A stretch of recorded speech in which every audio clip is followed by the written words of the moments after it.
What's up mga katoy-toyan vlog? Welcome back to our YouTube channel.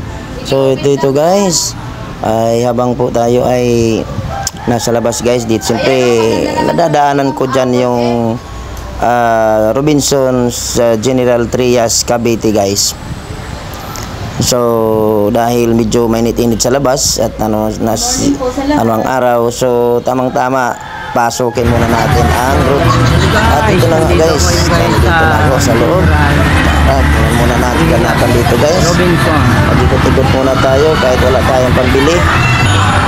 Tingnan natin yung mga paninda, mga restaurant dito guys sa loob ng General Trias Cavite Robinson. At ang ano dyan dito guys, hindi naman ganong kalakihan kasi ano lang ito guys, hanggang second floor.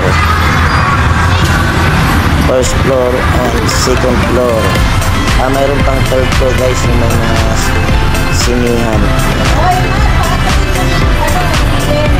Second floor. Okay guys, let's go.